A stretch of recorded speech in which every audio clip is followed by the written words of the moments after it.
बघणार आहोत, जिने मराठी संगीत रंगभूमीला एक नवी संजीवनी दिली. 26 मार्च 1963 रोजी गुढीपाडव्याच्या शुभमुहूर्तावर या नाटकाचा पहिला प्रयोग पार पडला आणि मराठी रंगभूमीवर एक नवा इतिहास लिहिला गेला. ते म्हणजे नाटककार विद्याधर गोखले यांचे संगीत मंदार माला. या नाटकाच्या केंद्रस्थानी आहेत 3 प्रमुख व्यक्तिरेखा. सर्वात आधी येतो मंदार, आपल्या आयुष्यातील वैफल्यामुळे स्त्रियांचा द्वेष करणारा पण स्वरांवर नितांत प्रेम करणारा हा नायक. मंदारचा हा प्रवास एका खोळंबलेल्या मनाच्या संगीताच्या सुरांनी होणारा कायापालट आहे. त्यानंतर येते रत्नमाला. ती केवळ एक नायिका नाही, तर ती सौंदर्याचे आणि सुरांचे मूर्त स्वरूप आहे. तिच्या संयमामुळे आणि गाण्यामुळेच मंदारच्या आयुष्यात पुन्हा वसंत फुलतो.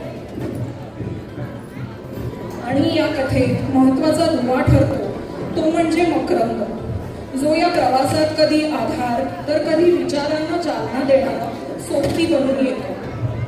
मंदारच्या भूमिकेत कार्तिक मालवणकर, रत्नमालेच्या भूमिकेत कांचन मालवणकर आणि मकरंदच्या भूमिकेत पदार्पण करत आहे शर्व मालवणकर.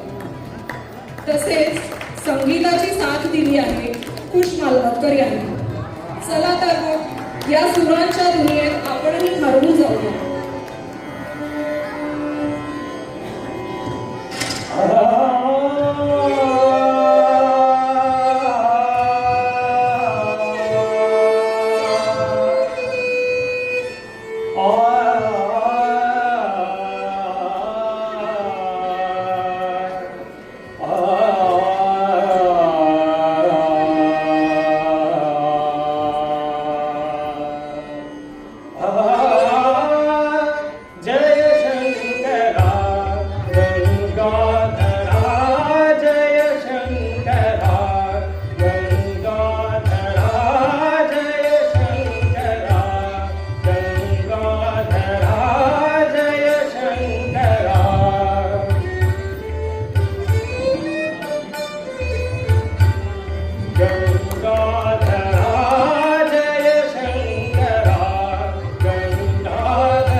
करुणा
आपल्या वर्षांची मैत्री, पण हे अहिर भैरव जे आला मी सुद्धा प्रथमच ऐकले.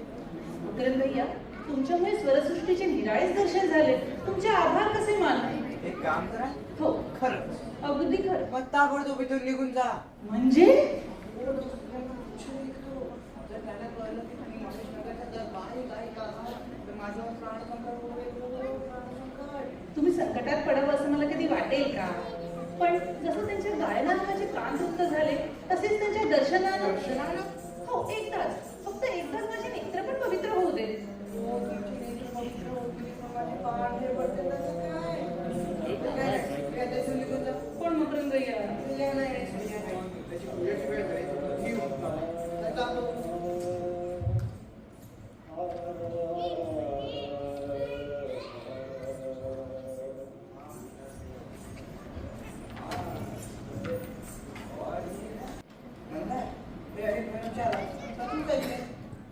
मीही प्रथमच म्हटले का कोणाच सांगू. आज मला माझ्या बाबांचं ते अखेरचं भजन आठवलं. विषप्राशुनी जगतासया विधनी सुधा करुणा करा. तीच अखेरची ओढ म्हणत माझ्या बाबांनी प्राण सोडले. मग कपट कारस्थानाच्या कावे बास हाताने त्यांच्यावर विषप्रयोग झाला.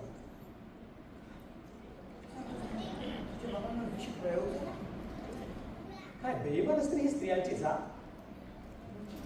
स्त्रीने तुझ्या भावनेवर प्रयोग केला. होय, माझ्या बाबांची शिष्याच होती. मात्र भैया, तुझ्या सुरी द्वेषाचा उलगडा आहे. तरी असं मला वाटतं की सारी सेजात काय वाईट नसा केली. कारण देवता म्हणजे आदर्श स्त्रियाच की. तुला आठवतंस? काल पूर्वेकडे बोट दाखवतो. ऐक देवी सरस्वतीच्या वेळी तुमच्या देवीच्या स्वागताने का रूप लागले आहे आणि मंदार त्यात देश काय जयोस्तु ते तुषार देवते जयोस्तु ते तुषार देवते जयोस्तु ते तुषार देवते देवी दयावती महामंगले देवी दयावती देवी दयावती महामंगले जयोस्तु ते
विसरलास?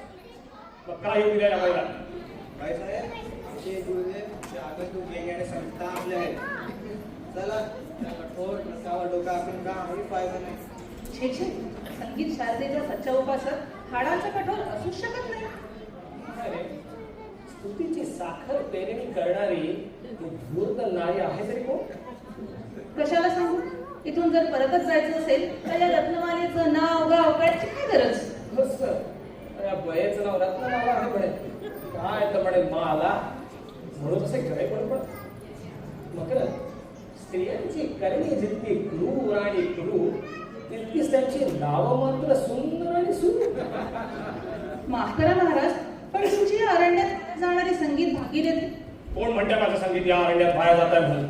हे अरण्य मला दिव्य संगीताचा भांडार दान करत आहे. हजारो तानसेरांना लज्जित करणाऱ्या खळखळत्या दिवसांचा खूपच कमाल. पंचम स्वरांचं पंचामृत शिंपडून आम्र वृक्षावर आनंदाच्या मंजिरा फिरवणाऱ्या कोकिळांचा तो वसंत बहार. मेघांच्या पटकंभर विजेची कुत्री राणी की षड्जासह पिसारा उभारून मेघमल्हार छिंडणाऱ्या महिलांचा तो पुकार. अरे अरे अरण्यातील नीरव शांततेला देखील मधुर असा एक सूर असतो. त्या अरण्य संगीत ऐकण्यासाठीच नटेश्वर श्री शंकर अरण्यवासी झाला. बरोबर, अरण्यवासी. हुबेहूब बाबा केदारनाथांचेच हे विचार. विजयपूरचा संगीत सम्राट असेच म्हणाला होता. विजय बाबा केदारनाथ. हो. एकदा राजवाड्याच्या चौथ्यावरून विजयगिरीकडे बोट दाखवून विजयसिंग महाराजांना ते म्हणाले, महाराज हाच तो सर्वश्रेष्ठ संगीतकार. तरी हेच त्याचे अजस्र कोण. त्या धडीमुखातून वेळूच्या रंध्राद्वाराची ठोकर मारून बघा कसा सुंदर आणि त्याच्या त्या दुग्ध धवल जलप्रपाताचा तो तालबद्ध गंभीर घोष म्हणजे तो शंकराचा आद्य संगीतकाराचा डमरू. आणि अचानक बाबा केदारनाथांच्या मुखातून ती चीज प्रकटली.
बेचैन केलंस.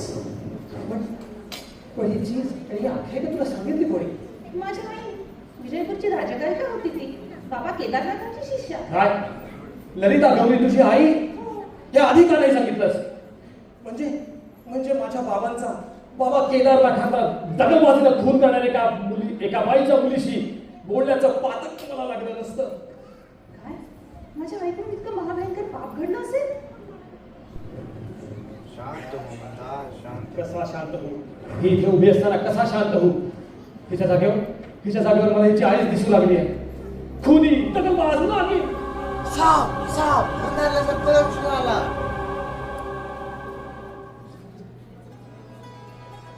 आता मला जरा बरं वाटायला लागलंय. औषधांचाच बोट येतो रगुण औषधाचं रगुण देण्याचं. काहीतरी. तेवढं मला सांगणं होतं की तुला देवाने जेवढं स्वर्गीय संगीत बहाल केलं ते सर्वांचं दान कर. तिला निदान आपली सलशिष्य काय? अरे शिष्यात राहूच, मी तिला माझी सारी दासी सुद्धा करून घेणार नाही. मकरंद भैया, भैया आता मी काय करू? तो एक मीराबाईचं भजन आहे. भजन? तो भजन वेळा वाकडा कसं का विना म्हण त्याच्यातून तो बाहेर येणार. हरि मेरो जीवन प्राण आधार, हरि मेरो जीवन प्राण आधार, और आसरो नाही तुम बिन, और आसरो नाही. बाहेर नाही ना. मी रणवली कुमार गातात. मी सांगतो.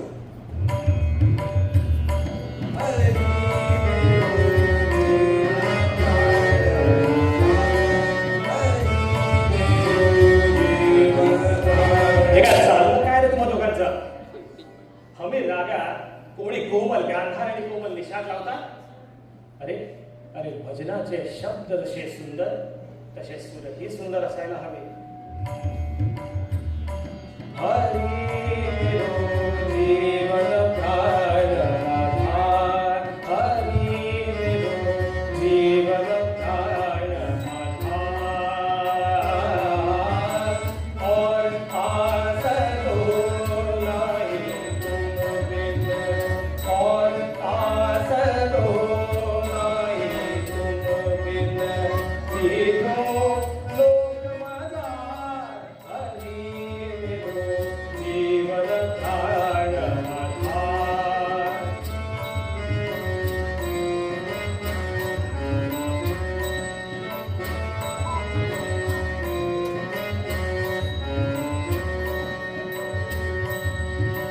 आप बिना मोहे कछु न सुहावे, आप बिना मोहे कछु न सुहावे, आप बिना मोहे कछु न सुहावे.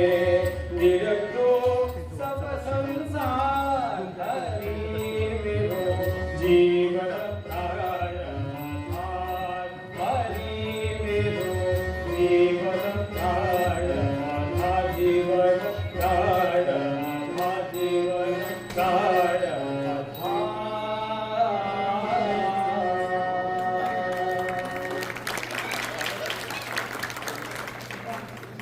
आज मी धन्य झाले. नकळत का होईना, क्षणभर का होईना, मंदारजी माझे गुरु मानले. मी त्यांची शिष्या बनले.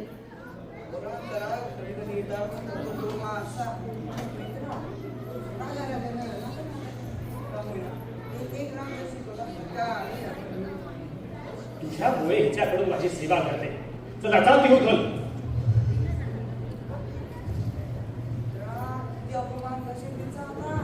तुझी शपथ मोडून सांगतो मी आमच्या जीवाची परवा न ठेवता तुझे सर्व पाहिजे मी तोंड आणि घालून घेतलं आणि तुझे प्राण वाचवले. काय? माझे प्राण तिनं वाचवले? अरे मूर्खा, मग मगाशी का नाही सांगितलं? जा घेऊन ये तिला. आता शेवटी तिला घेऊन आलो. तू म्हणलास का घेऊन आला? आता मी तुला जाऊ दिलं, तुला जाऊ दिलं. पण हे माझं वर्णन मित्र आम्ही आता चुकलो की आम्ही चुकलो. दोन्ही वेळा. तर जा घेऊन ये तिला. अरे संपणार कधी हे तुझं भजन पूजन? तुमचा संगीताचा ठेवा मला बहाल कराल तेव्हा. वा, बरीच चतुर झाली दिसते. ये बस. रियाजाला सुरुवात केली. मकरंद राग हात घेऊ.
Hey